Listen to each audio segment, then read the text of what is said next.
Hello everyone and welcome back. Lennert here will be doing a presentation so we can all decide if it really is only light, right? Hacking the shadows of Govee. Enjoy!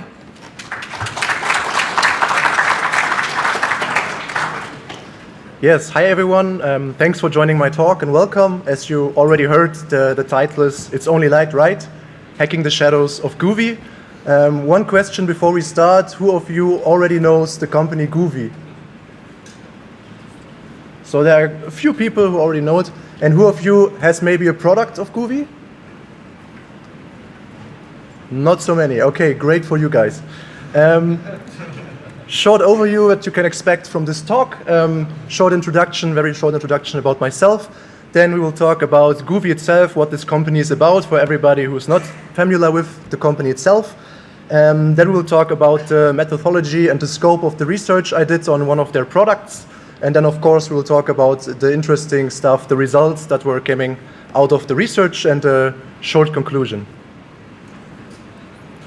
So my name is Lennert, but the internet knows me as Tightrope Monkey. I'm a freelance penetration tester. I love to do source code reviews and research, more recently since last year.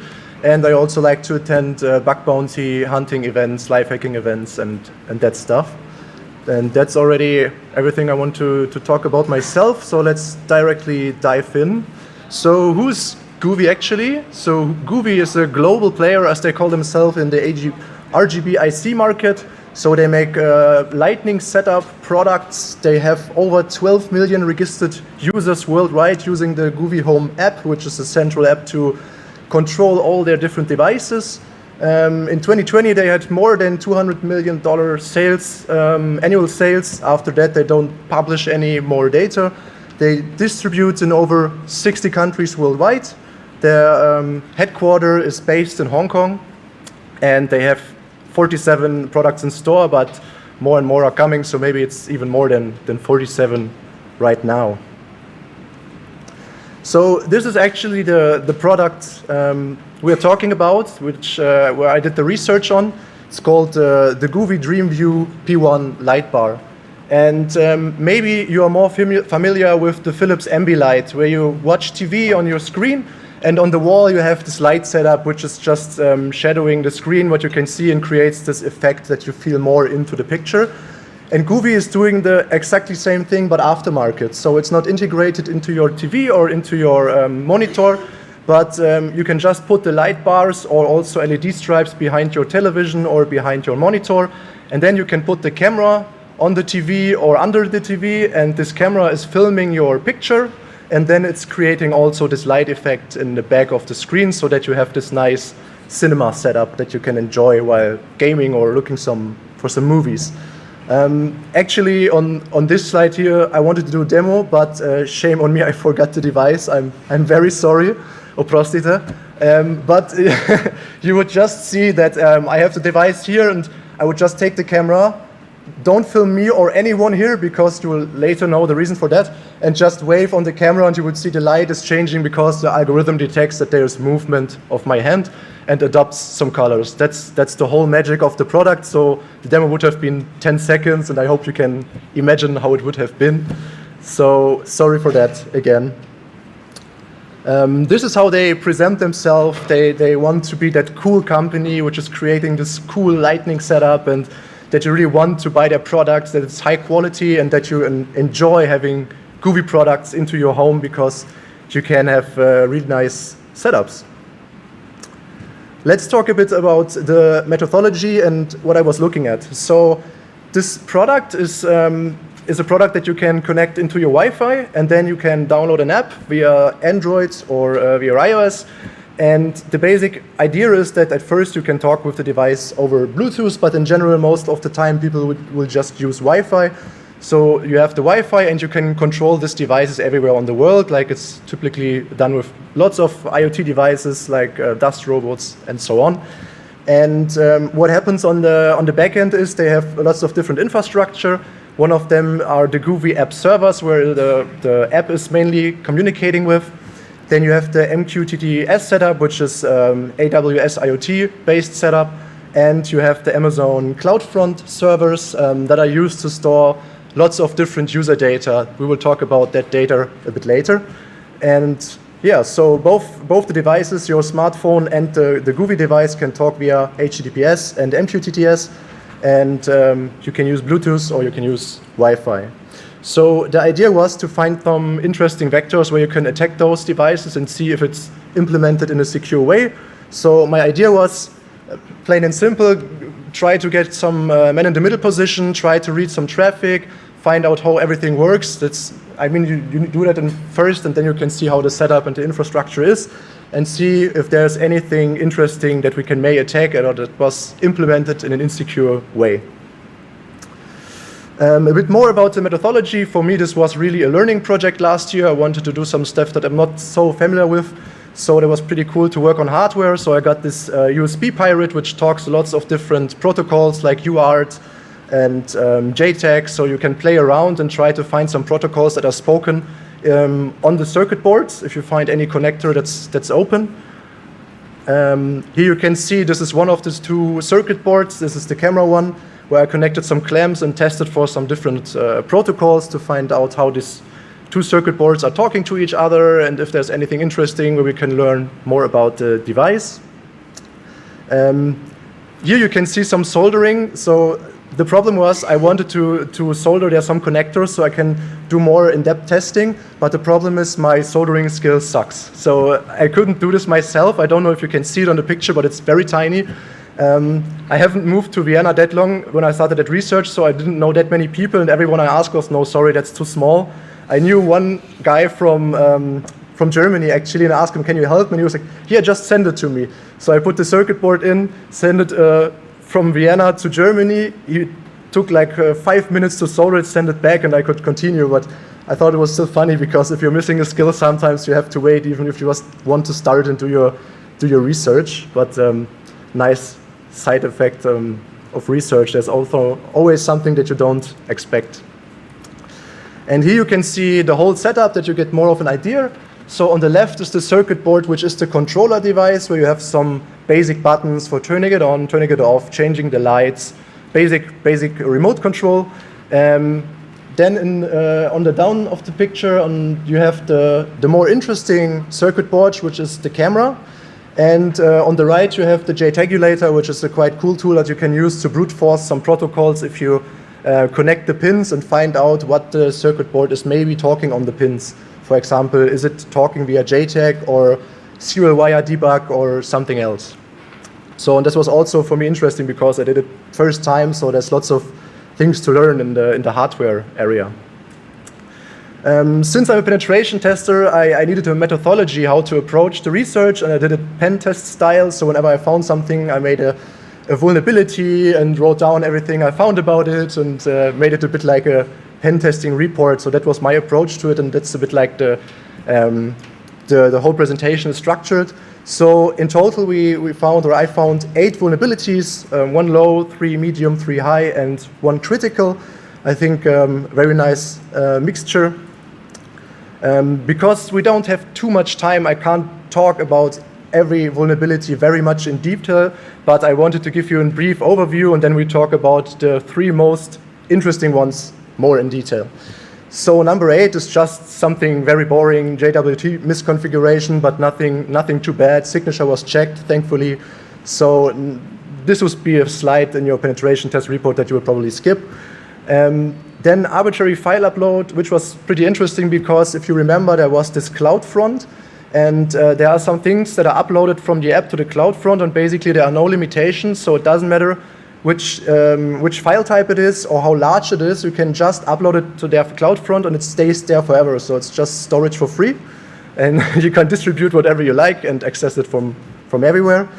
Then there's the user enumeration. This is also like a very boring pen testing vulnerability. You can enumerate users and see if they have registered on the app, but this is getting more interesting later, so keep that one in mind. There was a weak P12 passphrase. So on the authentication, there was this workflow that from the app there is coming, when it talks via HTTPS, there is a certificate, a P12 certificate coming back, with a pin, and this is used for the MQTT connection. This pin was only 6 digits long, so very easy brute forceable. So if someone gets the certificate and knows about the specification, he can very easily brute force the password of that certificate. And then the unauthenticated file download, which is connected to number 7.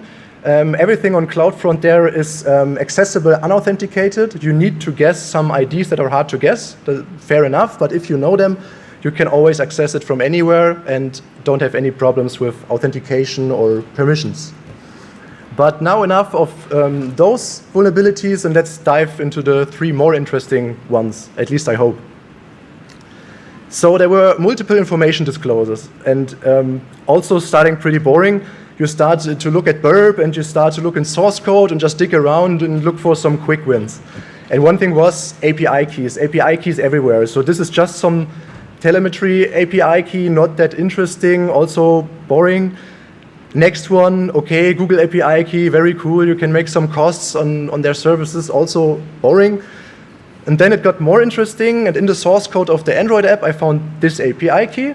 And I still don't know what this API key is about. It was never used in the communication that I had with my device, but this app is for lots of devices, so maybe it's used in a different service. I didn't find too much on the documentation, but maybe this is something for further research to find out what this API key is about. And then I digged for more API keys, and at some point I found a very interesting one, which was called the Govee API key. So I quickly searched and spin up some documentation from them and saw, yeah, this is an API key that is connected to an account, and you can control the same things you can do via the app, only with this API key, do some automation on your devices.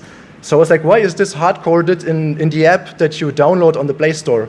So of course, I just quickly found the endpoint for listing devices, and the API key worked. And there were 2 devices in it. And the first one, the H657, is a smart night lamp for your children that you can place next to the bed and play them remotely some nice tracks, music. And I found it a bit spooky that this device is there and that I can access it and could remote control it now, and I don't know who it belongs to. And then even more interesting was the second device, the H70B1, because this is a smart curtain where you can create in a curtain, a bit like the wall we see outside, also those LED effects and put pictures on this curtain. And at the point of researching this product wasn't even on the market. So that's why my guess is that this is a developer API key, and at some point, mistakenly, it made its way into the app and was published into the App Store. But I found it pretty cool that I had access to a device that's not even on the market. Okay, the second one is a hardware one. It's the misconfigured UART debugging interface. I showed you already in the methodology section that I did lots of protocol testing, and there were tons of different protocols spoken, and most of them were just for internal communication between the 2 circuit boards and just binary gibberish data. But one was very interesting because I could directly read on the terminal how the communication there is printed. Here you can see an example of that. So when you start and boot the device, you see lots of information flying around. And one thing I noticed directly is, this is my Wi-Fi setup and this is my password in clear text. Thank you very much. So if you buy one of those used devices, it's not properly resetted, then you can probably just extract the Wi-Fi password of the owner and have access to his Wi-Fi, which is not so really cool. But also very much other interesting information like the URL to the MQTT broker, and more useful information that you get an idea how this is designed and how this is working. And at some point, if you wait the boot process long enough, you're greeted with a password prompt. I was like, okay, now it's getting interesting. Maybe I need to implement some fuzzing, make some custom password lists that are connected to Govee to find out how to break into this password prompt. But of course, first you are just curious to try it yourself. So after a very exhausting manual brute force attempt of 3 different attempts, I found out that the password to Govee Shell Heaven is simply Govee. Thank you very much. So I don't need to write any fancy tools to fuzz this, to get inside this shell. But for me, it was really nice to see because this shell isn't documented at all. There is no public documentation available.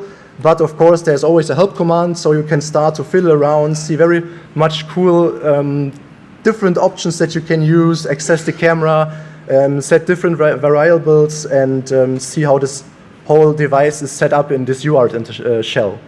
Of course, it's not a complete root shell, but here you could now continue your research, try to break out of the UART shell, maybe a command injection is somewhere. So there's lots of stuff that you can now do and research just by accessing this UART console. So for me, someone that is very new to the hardware research, this was a very cool finding because it was completely new for me. Okay, but enough about that. Now the third and last finding is coming that you're probably, hopefully, waiting for. And it's the global Govee account takeover, which I internally renamed to the Govee account takeover just for fun. And actually, it's pretty bad because, as I told you before, you have one account, and this account manages all devices. So if you can take over this account, you can take over all the devices connected to you logically. So when I researched the different flows, at some point I was looking at the authentication and how everything is done on the app, but also on the web. You can also access this on the web page, like you see here. And there's this password reset function. So of course, I just tried to reset my password. And if you try to do that, you are greeted with this email. So there's my reset code, which is only 4 digits long. And I was like asking myself, okay, how is this secured? Is it secured? So I would, of course, do what everybody would do. I just tried it out, spin up the burp intruder, brute force the pin. And a few seconds later, you see there is no protection at all. You can just brute force this pin in a few seconds, and you have the password reset token to just take over the account and control every device in that account, which for me is pretty crazy if you know those numbers that more than 12 million users use this app and have even more connected devices to this, which are in their homes installed. So, of course, I was asking myself, if I can take over all those devices, what's the worst that can happen? And so I searched around and tried to see if I can make more impact out of it. And what's the worst that can happen, and that you can see, is that, one thing before. We need to ask ourselves, how do we get other accounts? We could guess them, but it's pretty hard, and there we have the user enumeration again. So one valid idea would be that you just take data leaks from the darknet, like tons of email addresses, all throw them at this service, and then try to see how many are coming back positives, and then you can take over at least these accounts, which is very exhausting, but there is a better way, because let me introduce you to the Govee community, where people are exchanging their light setups and all the nice hacks they found and tried out. So there is not directly the email address visibly, but you have all the different usernames. So now what you can do is you just scrape all the usernames, append some typical email handlers like gmail.com, and I think the results will be much better, and you will have more valid accounts that you now can take over to access their devices. But still, the question was, what's the worst that can happen? And the worst that probably can happen, and did happen, is that you can access the camera. This is a picture from my office, and this is what I said when I said if I would do the demo, I wouldn't film you or me, because when you set up the device, this endpoint is only used once to calibrate your monitor, your picture that is probably filming, and then it's never used again. But if you know this endpoint, you can do a live screenshot of everything that the camera sees the whole time, every time you want. So if this is connected to TV and you can, for example, see people in the reflection, then it's a really a problematic thing. Or also if you're using this on a computer, you're not always watching films or movies. You also do privacy stuff that nobody should know about, type in passwords, do other things. And so this is, for me, was like really a shock at that moment. I was like, okay, I really need to responsibly disclose this very, very fast to them, and they need to do something to fix this, of course. So what are the takeaways from this? I reported all vulnerabilities. Most have been fixed, or this is a bit wrong. They wanted to fix all of them until July 2023. Then they postponed and said some of the vulnerabilities will be fixed until end of the year. Unfortunately, I never heard any updates again if they really fixed them. I know that at least this API key was fixed, because I told them I will publish a blog post. Are you sure you don't want to disable this? And also the account takeover is fixed. For all the other vulnerabilities, they say they will fix it. I'm not sure if everything is really fixed. I hope so, would be great. Yeah, for me it was crazy to see that such a big company has vulnerabilities that are that hard to discover. There's not like any crazy heap exploitation. Those are like more basic vulnerabilities, but that have a huge impact. So too big to fail doesn't exist. You should always think twice before buying smart products. I mean, especially cheap ones, we all know that, but these products aren't really that cheap. They cost more than 100 euros, so it's something that should be designed well, I guess. Always take care in assessments and communications to avoid legal actions, because when I started at research, a lot of different people who tried responsible disclosure got sued because the companies didn't like what they are doing. So until the end of the communication, I stayed in silence about who I am. I just reported it to them with a nickname, but they were super, super nice about it. They were like, "You're doing great things for us. Thank you so much. Please don't stop." I told them it was just a 2 weeks research project, but I'm very thankful that you really like what I did and that they maybe should hire some pen testers or involve some bug bounty. And they were like, "Yeah, we were thinking about this, but this will take time." So to thank me, they sent me one of those smart curtain lights when they were released. It's still unpacked so far, but maybe this is something for the future research. For me, this was my first private research project, and I'm really happy that it got so well in the results. But it took me really long because I postponed it the whole time. Sometimes you're lazy, and then you're like, "Oh, maybe I'm not good enough for that." So if there's one key takeaway message I would like to give you is, if you're interested in IT security and research, just start. It's an amazing journey, and it's so much fun. Thank you very much.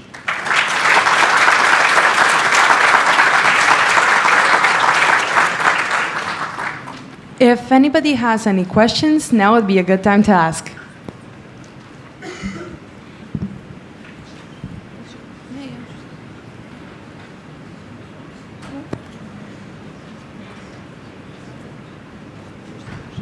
All right. There's one. There is one. We're just over there. Okay.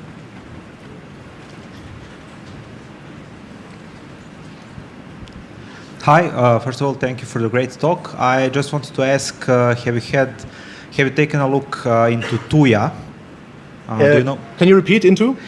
Tuya, No. Tuya. No, I didn't. Okay, you should. It's a huge company that does from surveillance camera sensors, automation things. They're from China, and they white label the apps for many different sources, and a small look into their API will reveal the same things, but the market impact is much, much, much, much bigger. I mean, I have like 20 Tuya devices in my home, and I know how terrible they are. So you can imagine. Yeah. Sounds interesting. Thanks. I will have a look at it. You should take a look. Yeah. Let's talk later. Sounds really great. Yeah.